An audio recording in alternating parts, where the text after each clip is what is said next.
Penulis cerita, Sultan Diko. Karena dikhianati, kubur istri hidup-hidup.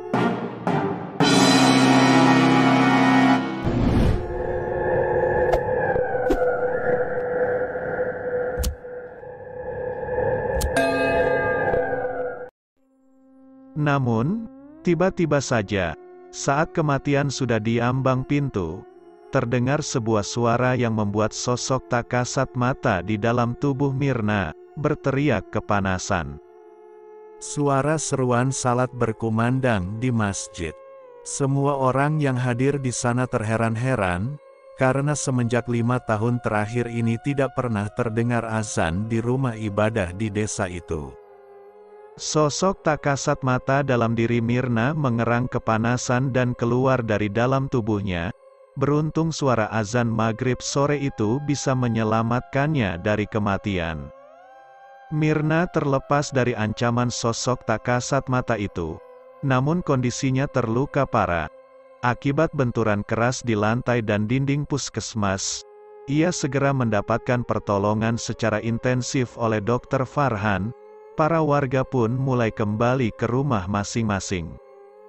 "Pak Marzuki, saya pamit pulang dulu," ujar Idris berpamitan. "Iya, terima kasih Mang Idris," jawab Marzuki. Ia tampak sangat kelelahan dan frustasi atas masalah yang dialami keluarganya beberapa hari ini. "Mang, aku dan Raka tidak ikut pulang. Tolong katakan pada ibu dan ayah bahwa kami langsung ke masjid untuk belajar mengaji pada Bang Arman," ujar Alex. "Arman? Siapa dia? Sepertinya Mamang tidak pernah mendengar nama itu di desa kita," tanya Idris penasaran pada sosok Arman ini. "Itu loh Mang, anaknya almarhum Haji Burhan.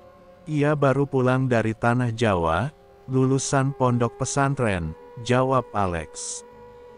"Kalau begitu, sekalian aja Mamang ikut kami ke masjid biar bisa kenalan sama Bang Arman," potong Raka. "Oh, lain waktu saja, Mamang banyak kerjaan di rumah," jawab Idris. Alex dan Raka menuju ke masjid. Sementara Idris dengan langkah cepat ia langsung pulang ke rumah, mengingat malam mulai memperlihatkan kehadirannya.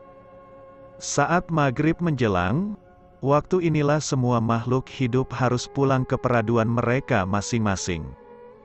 Dengan langkah besar Idris ayunkan kaki, ia berharap bisa lebih dulu sampai di rumah sebelum malam tiba. Tidak lama saat mulai memasuki wilayah pemakaman, di pinggir hutan, Idris seolah mendengar suara bel sepeda dari arah belakang. Ia menoleh dengan tujuan ingin menghindar agar tidak tertabrak. Namun saat memalingkan tubuh, betapa terkejutnya tatkala mengetahui ternyata di belakang terdapat sebuah sepeda tanpa pengemudi, tengah berjalan menuju ke arahnya. Idris bergeming. Setengah berlari ia bergegas ke rumah.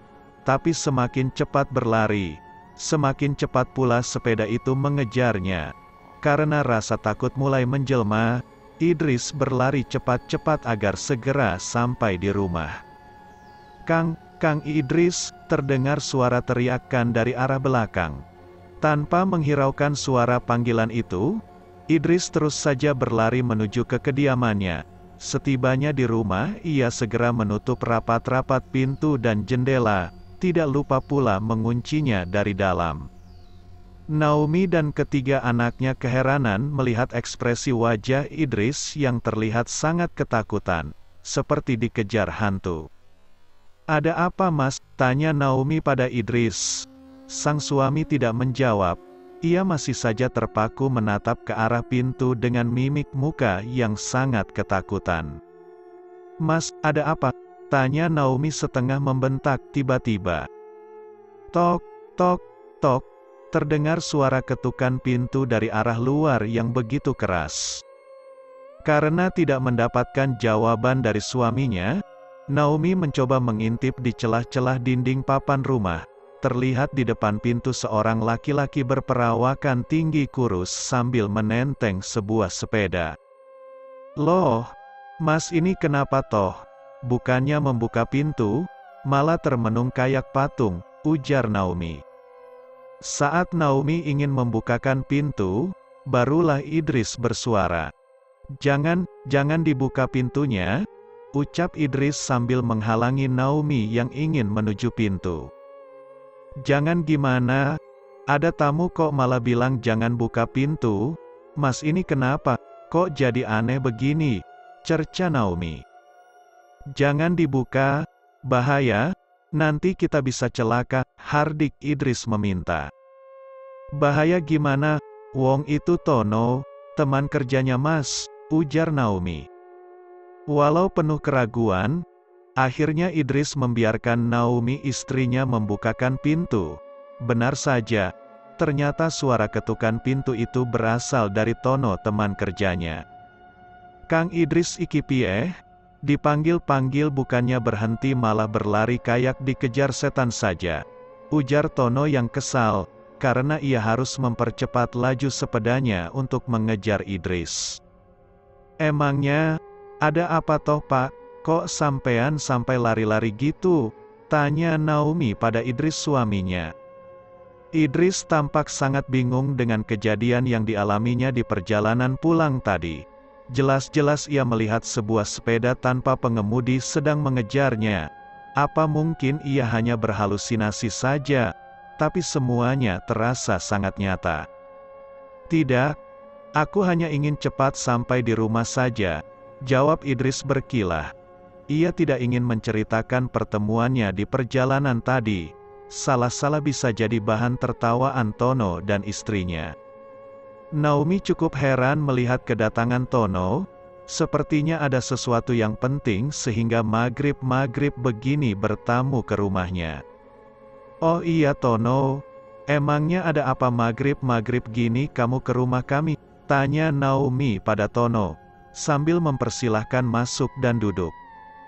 Begini Mbak, Kang, saya kesini mau pinjam lampu Petromax untuk dipakai di puskesmas, ujar Tono. Emangnya di puskesmas enggak ada genset Ton? Tanya Idris, yang mulai bersahabat dengan perasaannya. Ada Kang, tapi sedang rusak, jawab Tono.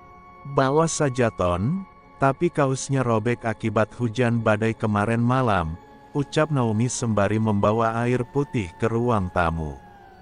Nanti saya ganti dengan yang baru Mbak, kebutuhan di rumah masih ada serep, ujar Tono. Ngomong-ngomong ada apa di puskesmas? Sampai-sampai kamu bela-belain minjam lampu ke kita. Tanya Naomi penasaran, wajar saja karena hal semacam ini tidak pernah terjadi sebelumnya. Berat untuk Tono mengutarakan perihal apa yang sedang terjadi di puskesmas. Begini Mbak, istrinya Mandor Marzuki mengalami insiden saat ingin mengangkat pakaian yang dijemur. Ia terpeleset dan tali jemuran melilit di lehernya, ujar Tono. Ya Tuhan, kasihan sekali Bu Mirna, ucap Naomi. Ia terkejut mendengar penuturan Tono. Lantas apa rencana Dr. Farhan? Tanya Idris pada Tono. Dr. Farhan hanya bisa mengobati luka luarnya saja. Tali yang melilit di leher Bu Mirna, tidak bisa dipotong dengan gunting, jelas Tono. Bagaimana dengan Pak Marzuki? Tindakan apa yang ia ambil untuk menyelamatkan Mirna? Tanya Idris lagi. Tono menghela napas panjang, kemudian berkata, entahlah Kang, kabarnya malam ini akan ada orang pintar yang akan mencoba membantu Ibu Mirna. Semoga ini adalah solusi terbaik.